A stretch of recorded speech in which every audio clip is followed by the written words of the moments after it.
Hi guys, welcome to our channel. In this video, we are discussing about Introduction to CSS Part 3. Part 1, Part 2 అయితే already మనం complete చేసుకోవడం జరిగింది. ఈ వీడియోలో multiple CSS properties ఎలా ఇవ్వాలో చూద్దాం.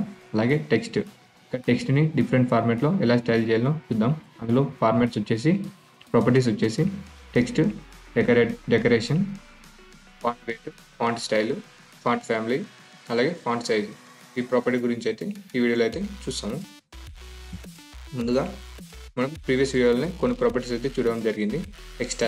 టెక్స్ట్ అలైన్ వల్ల ఏంటంటే మనం టెక్స్ట్ని లెఫ్ట్, రైట్, అలాగే సెంటర్కి అయితే మూవ్ చేయొచ్చు. అలాగే ఈ కలర్ ప్రాపర్టీ యూజ్ చేసుకొని మనం ఏ టెక్స్ట్ అయినా కలర్ అయితే చేంజ్ చేయొచ్చు అనమాట. మనం హెడ్డింగ్ ట్యాగ్ అయితే బ్లూ, అలాగే పారాగ్రాఫ్ ట్యాగ్ అయితే గ్రే కలర్ అయితే ఇవ్వడం జరిగింది ప్రీవియస్ వీడియోలో. అలాగే బ్యాక్గ్రౌండ్ కలర్ ఈ ప్రాపర్టీ వల్ల యూజ్ ఏంటంటే మనం టెక్స్ట్కి బ్యాక్గ్రౌండ్ కలర్ అయితే ఇవ్వచ్చు.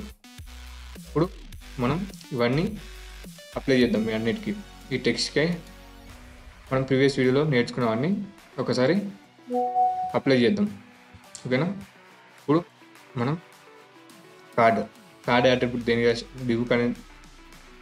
డివ్ కంటెంట్కి అయితే కార్డ్ యాట్రిబ్యూట్ అయితే రాయడం జరిగింది. దానికోసం మనం బ్యాక్గ్రౌండ్ కలర్ వేయడం కోసం బ్యాక్గ్రౌండ్ కలర్ అనే ప్రాపర్టీ యూజ్ చేసుకుని అందులో లైట్ బ్లూ కలర్ అయితే ఇస్తున్నాం. బ్యాక్గ్రౌండ్ కలర్ నేను లైట్ బ్లూ కలర్ ఇస్తున్నాను. మీ ఇష్టం, ఇంకా మీకు ఫర్దర్ ఏ కలర్ కూడా ఇచ్చుకోవచ్చు. టెక్స్ట్ లైన్ నేను టెక్స్ట్ని సెంటర్ చేయడానికి అయితే యూజ్ చేస్తున్నాను. ఇప్పుడు సిఎస్ఎస్ ఫైల్లో మనం మల్టిపుల్ రూల్ సెట్స్ అయితే రాయొచ్చు. అలాగే కార్డ్ అనే రూల్ సెట్ ఒకటి రాశాను. మెయిన్ హెడ్డింగ్ కోసం నేను మెయిన్ హెడ్డింగ్ అనే సెలెక్టర్ అయితే రాశాను. పారాగ్రాఫ్ కోసం పారాగ్రాఫ్ అనే యాట్రిబ్యూట్ అయితే సెలెక్టర్ అయితే రాశాను. ఇవన్నీ మనం HTMLకి అయితే అప్లై చేద్దాం. కంబైన్ చేయడానికి మనం యాట్రిబ్యూట్ అనే క్లాస్ని అయితే యూజ్ చేస్తాం. యాట్రిబ్యూట్ నేమ్ వచ్చేసి క్లాస్, దాని యొక్క వాల్యూ వచ్చేసి కార్డ్. అలాగే హెడ్డింగ్కి యాట్రిబ్యూట్ నేమ్ క్లాస్, దాని యొక్క value main heading. Same paragraph కూడా క్లాస్, అలాగే దాని యొక్క నేమ్ వచ్చేసి పారాగ్రాఫ్. ఇవన్నీ ఇవ్వడం వల్ల మనకి ఏ విధంగా అవుట్పుట్ వస్తుందంటే మనకి ఈ విధంగా అవుట్పుట్ అయితే రావడం జరుగుతుంది. దీన్ని ఒకసారి మనం విజువల్ స్టూడియోలో అయితే రన్ చేసి చూద్దాం. మీరు కూడా నాతో పాటు ప్రాక్టీస్ చేయండి. మీరు ప్రాక్టీస్ చేయడం వల్ల మీకైతే హ్యాండ్స్ ఆన్ ప్రాక్టీస్ చేయడం వల్ల మీకైతే తొందరగా గుర్తుంటుంది. బేస్ అనేది స్ట్రాంగ్ ఉంటే మనం ముందుకు వెళ్తుంటే ఇంకా అడ్వాన్స్ టాపిక్స్ వచ్చినా కానీ సింపుల్గా అయితే నేర్చుకోగలుగుతారు. ఓకేనా? ఇప్పుడు మనం ఒకసారి VS కోడ్ అయితే ఓపెన్ చేద్దాం. మనం ఇప్పుడైతే VS కోడ్ అయితే ఓపెన్ చేయడం జరిగింది. ఇందులో మనం ఆల్రెడీ హెడ్డింగ్ ట్యాగ్, పారాగ్రాఫ్, అలాగే బటన్ ట్యాగ్ అయితే ఇచ్చాము. ఇలా ఇచ్చి రన్ చేసినప్పుడు మనకు బై డిఫాల్ట్గా మనకి ఈ విధంగా అయితే అవుట్పుట్ అయితే రావడం జరుగుతుంది. మన CSS ప్రాపర్టీలో మనకు కార్డ్ అనే ప్రాపర్టీలో టెక్స్ట్ అనే ప్రాపర్టీ అయితే ఇద్దాం. దానివల్ల మనకి టెక్స్ట్ అనేది సెంటర్కి అయితే మూవ్ అవ్వడం జరుగుతుంది. టెక్స్ట్ అలైన్ ప్రాపర్టీ అయితే యూజ్ చేస్తున్నాను సెంటర్ మూవ్ కానికి. ఇందులో ఇప్పుడు మనం HTMLని CSSని అయితే కంబైన్ చేయాలి, లేకపోతే CSS స్టైల్ అనేది HTMLకి యాడ్ కాదనమాట. యాడ్ చేయడానికి యాట్రిబ్యూట్ అనేది యూజ్ చేస్తాము. యాట్రిబ్యూట్ నేమ్ వచ్చేసి క్లాస్. స్టార్టింగ్ ట్యాగ్లో అయితే ఇవ్వాలి. Class is equal to attribute name వచ్చేసి క్లాస్, అలాగే వాల్యూ నేమ్ వచ్చేసి సెలెక్టర్ నేమ్ అనమాట. సెలెక్టర్ నేమ్ ఏమి ఇచ్చాము మనం? కార్డ్. ఓకేనా? దాని తర్వాత ఇప్పుడు మనం ఒకసారి రన్ చేద్దాము. టెక్స్ట్ అనేది సెంటర్ మూవ్ అవుతుందో లేదో చూద్దాము. ఓకేనా? టెక్స్ట్ అనేది మనకి సెంటర్ మూవ్ అయింది. అలాగే మనం బ్యాక్గ్రౌండ్ కలర్ ఏమి ఇచ్చాము? లైట్ బ్లూ ఇచ్చడం వల్ల లైట్ బ్లూ కలర్ అయితే రావడం జరిగింది. ఇప్పుడు మనం మెయిన్ హెడ్డింగ్ అయితే ఇద్దాము. మెయిన్ హెడ్డింగ్ అయితే మనం బ్లూ కలర్ వేయడం జరిగింది. మనం అందుకే కంబైన్ చేయడానికి attribute name class is equal to attribute value main heading అయితే ఇవ్వడం జరిగింది. అలాగే ఇప్పుడు పారాగ్రాఫ్ కూడా ఇద్దాము. ఇచ్చి ఒకేసారి రన్ చేద్దాము. రెండింటి కలర్ చేంజ్ అవుతుంది. Class is equal to paragraph. ఓకేనా? ఇప్పుడు మనం రన్ చేద్దాము. ఓకేనా? మనకి ఇప్పుడు హెడ్డింగ్ కలర్ వచ్చేసి బ్లూలోకి మారింది. అలాగే పారాగ్రాఫ్ కలర్ వచ్చేసి గ్రేలోకి మారింది అనమాట. ఎందుకంటే మనం CSSలో అవే కలర్లు ఇచ్చాం కాబట్టి. ఓకేనా? ఇవి మనం ప్రీవియస్ వీడియోలో నేర్చుకున్నవి. ఇప్పుడు మనం టెక్స్ట్ని ఇంకా డిఫరెంట్ వేలో అయితే స్టైల్ చేయొచ్చు అనమాట. ఏ విధంగా అంటే మనం ఒక టూరిజం అనే హెడ్డింగ్ చూసుకుంటే మనం ఇంకా డిఫరెంట్ వేస్లో డిఫరెంట్ విధంగా కనిపించేలాగైతే స్టైల్ చేయొచ్చు. మనం డిఫరెంట్ ప్రాపర్టీస్ యూజ్ చేసుకొని ఇప్పుడు మనం ఈ విధంగా కనపడడానికి ఫాంట్ ఫ్యామిలీ అనేది యూజ్ చేసుకొని యాట్రిబ్యూట్ వాల్యూ వచ్చేసి దాని యొక్క ప్రాపర్టీ వాల్యూ వచ్చేసి రోబోటో రూట్ అనేది మనకి ఆల్రెడీ డెవలపర్స్ అనేది ఈ ఫాంట్ ఈ విధంగా ఉండాలని డెవలప్ చేసి పెడతారనమాట. దానికి ఒక నేమ్ ఇస్తారు. ఆ నేమ్ యూజ్ చేసుకుంటే మనకి ఫాంట్ అనేది ఈ స్టైల్స్లో కనిపిస్తుంది. ఓకేనా. ఫాంట్ ఫ్యామిలీ యూజ్ చేసుకొని మనకి డిఫరెంట్ స్టైల్లో అయితే ఫాంట్ అయితే చేంజ్ చేసుకోవచ్చు అనమాట. ఫాంట్ సైజ్, మనం ఫాంట్ సైజ్ని అయితే మనం ఇంక్రీజ్ చేసుకోవచ్చు, డిక్రీజ్ చేసుకోవచ్చు అనమాట. ఇప్పుడు మనం యూనిట్స్ ఏం యూజ్ చేస్తామంటే ఇక్కడ పిక్స్ ఓకేనా, పిఎక్స్ అనేది యూజ్ చేస్తాం అనమాట. ఎలా అంటే మనం ఏదైనా మెజర్ చేయడానికి ఎలా అయితే యూజ్ చేస్తామో మీటర్స్ అలా యూజ్ చేస్తామో మనం ఈ ఫాంట్ సైజ్ ఇవ్వడానికి పిక్స్ అనేది యూజ్ చేస్తాం అనమాట. మన నెంబర్ ఇంక్రీజ్ అవుతూ ఉంటే మన ఫాంట్ సైజ్ కూడా ఇంక్రీజ్ అవుతుంది. ఈ విధంగా అంటే ఇప్పుడు మనం ఏదైనా మ్యాథమెటికల్ క్యాలిక్యులేట్ చేయడానికి, మెజర్ చేయడానికి మనం ఎలా అయితే మీటర్ సెంటీమీటర్ యూజ్ చేస్తామో మనం ఫాంట్ సైజ్కి మనమైతే పిక్సెల్స్ అని యూజ్ చేస్తాం అనమాట. ఓకేనా. ఇది ఒక యూనిట్ అనమాట. ఇప్పుడు ఫాంట్ స్టైల్ అనేది మనకి ఫాంట్ ఇప్పుడు నార్మల్ ఇచ్చామనుకోండి, మనకి నార్మల్గా అయితే ఉండడం జరుగుతుంది. మనకి ఫాంట్ స్టైల్లో కూడా మనకి మల్టిపుల్ వేరియేషన్స్ ఉంటాయి అన్నమాట. ఇందులో మనం ఇటాలిక్ అని ఇచ్చామనుకోండి, మనకి కొంచెం కొంచెం బెండ్ అవుతుంది అనమాట. ఓకే. దీన్ని యూజ్ చేసుకొని మనం ఇందులో వాల్యూస్ ఇంకా డిఫరెంట్ ఉంటుంది. మనం ముందుకు వెళ్తుంటే ఇంకా నేర్చుకోవచ్చు. ఫాంట్ వెయిట్ నార్మల్గా అయితే మనకైతే ఈ విధంగా ఉంటుంది. టెక్స్ట్ అనేది మనం బోల్డ్ పెట్టినామనుకోండి, బోల్డ్ ఇవ్వగానే మనకి టెక్స్ట్ అనేది ఫాంట్ వెయిట్ ఇలా పెరగడం జరుగుతుంది అనమాట. ఇంకా వెయిట్ అనేది పెరగడం జరుగుతుంది బరువులాగా. ఓకేనా. వెయిట్ ఇలా గుర్తుంచుకోండి. అంటే వెయిట్ అంటే కొంచెం లావుగా కనిపించడం జరుగుతుంది. ఫాంట్ వెయిట్ యూజ్ చేసుకొని మనం టెక్స్ట్ని ఇంకా బోల్డ్గా అయితే చూపించవచ్చు. ఇప్పుడు మనం ఇక్కడ టెక్స్ట్ మన ప్రాపర్టీ నేమ్ వచ్చి టెక్స్ట్ డెకరేషన్, ఇది యూజ్ చేసుకొని మనం టెక్స్ట్కి అండర్లైన్, ఓవర్లైన్ అలాగే త్రూ లైన్ అయితే చేయవచ్చు అనమాట. ఓకేనా. ఇప్పుడు ఏమేమి మాట్లాడుకున్నాం. ఫాంట్ ఫ్యామిలీ అంటే మనకి డిఫరెంట్ వేలో టెక్స్ట్ని అయితే చూపించడానికి యూజ్ అవుతుంది. ఫాంట్ సైజ్ అనేది పిక్స్ అనేది యూనిట్స్ అయితే చూపిస్తాం. ఫాంట్ స్టైల్, ఇందులో కూడా మనకి డిఫరెంట్ వేరియేషన్స్ ఉంటుంది.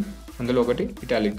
అలాగే ఫాంట్ వెయిట్ మనం బోల్డ్గా అయితే పెట్టుకోవచ్చు. ఫాంట్ డెకరేషన్ అంటే మనకి అండర్లైన్ లేదా ఓవర్లైన్ లేదా త్రూ లైన్ లేదా ఇంకా డిఫరెంట్ వేస్లో లైన్స్ అయితే ఇవ్వచ్చు అనమాట. ఒకసారి మనం టెక్స్ట్ హెడ్డింగ్ అయితే ఇచ్చైతే చూద్దాం. ఈ హెడ్డింగ్ ప్రాపర్టీకి అయితే ఇచ్చైతే ఒకసారి అయితే మన విజువల్ స్టూడియో రన్ చేసి చూద్దాం. కానీ మీరు కూడా నాతో పాటు విజువల్ స్టూడియో ఓపెన్ చేసి ప్రాక్టీస్ చేయండి.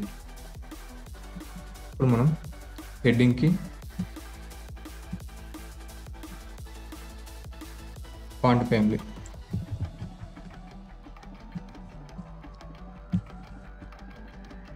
ఫ్యామిలీ నేను మోనోటోన్ అని ఇస్తున్నాను. మోనోటోన్ అని ఇచ్చి నేను రన్ చేశాను అనుకోండి, మనకి టెక్స్ట్లో ఎలాంటి చేంజ్ లేదు, హెడ్డింగ్లో మనకి ఎలాంటి చేంజ్ లేదు. ఎందుకంటే మనకి బై డిఫాల్ట్గా కొన్ని బ్రౌజర్లో కొన్ని ప్రాపర్టీ వాల్యూస్ అనేవి వర్కౌట్ కావన్నమాట. కాబట్టి మీకు ఒక లింక్ అయితే పెడతాను డిస్క్రిప్షన్లో. ఈ లింక్ యూజ్ చేసుకొని ఈ లింక్లో మనకి బై డిఫాల్ట్గా ఇలాంటి టెక్స్ట్ స్టైల్స్ అని ఉంటాయని అయితే గుర్తుంచుకోండి. ఇప్పుడు మటుకు మనం ముందుకు వెళ్తుంటే దీని గురించి కూడా మీకు అర్థమవుతుంది. ఇప్పుడు రన్ చేసాను అనుకోండి, నేను దీనికైతే మోనోటోన్ అనే స్టైల్ అయితే రావడం జరుగుతుంది. ఇప్పుడు ఓకేనా. టెక్స్ట్ అనేది చేంజ్ అయింది. బై డిఫాల్ట్గా కొన్ని బ్రౌజర్లో కొన్ని స్టైల్స్ అయితే వర్కౌట్ కావన్నమాట. దీని తర్వాత మనం ఫాంట్ సైజ్ చూద్దాం. ఫాంట్ సైజ్ నేను ఒక 34 పిక్స్ పెట్టినా. 34 పిక్స్ పెట్టి నేనైతే రన్ చేస్తున్నాను. ఓకేనా. ఏం వేరియేషన్ అయితే లేదు కదా. మళ్ళీ నేను 50 పెట్టిన అనుకోండి, 50 పిక్స్ మళ్ళీ రన్ చేస్తున్నాను. చూసారు కదా, సైజ్ అయితే పెరగడం జరిగింది. మనం సైజ్ ఇంక్రీజ్ చేయడం కానీ డిక్రీజ్ చేయడం అయితే చేయొచ్చు. ఇప్పుడు ఫాంట్ స్టైల్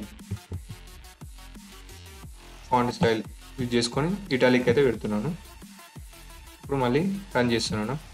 నేను ప్రతిసారి ఎందుకు రన్ చేస్తున్నా అంటే మీకు వేరియేషన్ కనపడడానికి ప్రతిసారి రన్ చేయాల్సి వస్తుంది ఆటోమేటిక్ పెట్టకుండా నేనే మాన్యువల్గా మళ్ళీ రన్ చేయాల్సి వస్తుంది. చూడండి ఇప్పుడు ఈ టెక్స్ట్ అనేది కొంచెం బెండ్ అవుతుంది, ఇటాలిక్ పెట్టినాం కాబట్టి ఓకేనా, కొంచెం బెండ్ అవ్వడం జరిగింది. ఇప్పుడు ఫాంట్ వెయిట్ యూజ్ చేసుకొని కొంచెం నేను బోల్డ్ అయితే పెడతాను, ఇంకా బోల్డ్ అయితే పెడతాను.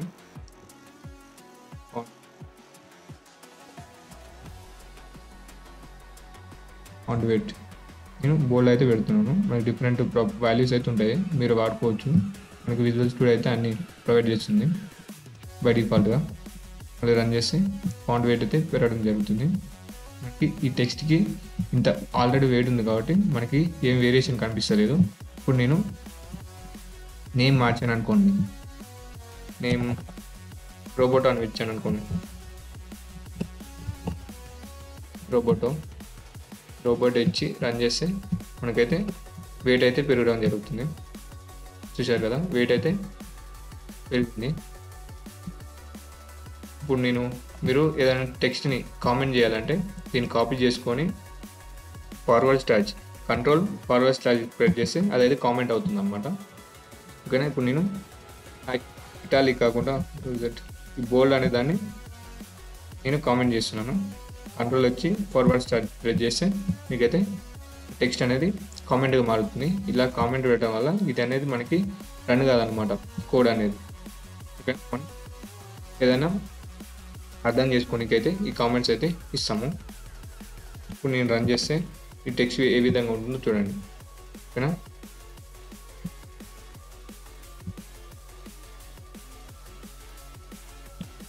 మీరు బోల్డ్గా ఇంకా నెంబర్స్ కూడా ఇవ్వచ్చు అనమాట. ఇక్కడ 1000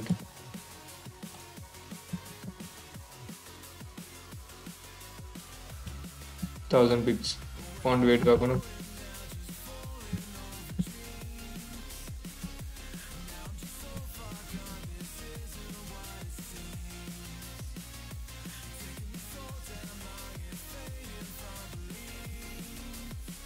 చూసారు కదా, దాని వెయిట్ అయితే డిక్రీజ్ కావడం జరిగింది. ఇలా మీరు నెంబర్ కూడా డిక్రీజ్ అయితే చేయొచ్చు ఫాంట్ వెయిట్. ఇంకా ఫాంట్ ఇక్కడ మనం ఇంకో ప్రాపర్టీ వచ్చేసి టెక్స్ట్ డెకరేషన్ అనమాట. టెక్స్ట్ డెకరేషన్ ఇక్కడ మనం డిఫరెంట్ అయితే ఇవ్వచ్చు అనమాట. నేను ఇప్పుడు ఓవర్లైన్ ఇచ్చాను అనుకోండి, హెడ్డింగ్కి నేను ఓవర్లైన్ ఇచ్చాను. ఇప్పుడు నీకు రన్ చేస్తే లైన్ అనేది దాన్ని కొట్టేసినట్టు ఉంటుంది. ఓవర్లైన్ అంటే పైన కదా, ఓవర్లైన్ అంటే నేను పైన ఇచ్చాను. అండర్లైన్ ఇప్పుడైతే అండర్లైన్ చేద్దాం. త్రూ లైన్ అంటే దాని మీదిగా, ఓవర్లైన్ అంటే దానిపైన. అండర్లైన్ యూజ్ చేయడం వల్ల టెక్స్ట్ కింద మనకైతే లైన్ అయితే రావడం జరుగుతుంది.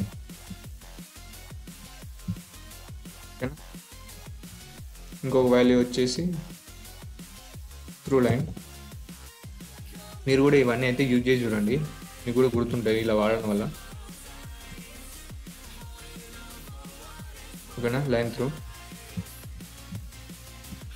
చేసి పని చేయండి, మీకైతే టెక్స్ట్ కొట్టేసినట్టుగా అయితే రావడం జరుగుతుంది.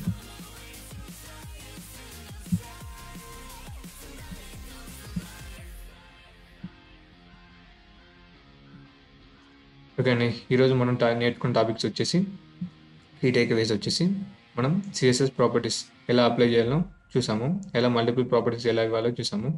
టెక్స్ట్ ప్రాపర్టీస్ వచ్చేసి ఫాంట్ ఫ్యామిలీ అంటే ఏంటో చూసాము, font size, font style, font wait, font text decoration. ఓకేనా, మళ్ళీ నెక్స్ట్ వీడియోలో మనం అయితే బాక్స్ మోడల్ అయితే చూద్దాం అనమాట. నెక్స్ట్ వీడియోలో బాక్స్ మోడల్ అయితే చూద్దాము. మీరు ఇంతవరకు చూసినందుకు థ్యాంక్ యూ. మన వీడియోస్ మీరు నోటిఫికేషన్ రూపంలో రావాలంటే తప్పకుండా సబ్స్క్రైబ్ చేసుకొని పక్కన ఉన్న బెల్ ఐకాన్ అయితే యాక్టివేట్ చేసుకొని మీకు నచ్చితే తప్పకుండా లైక్ చేయండి.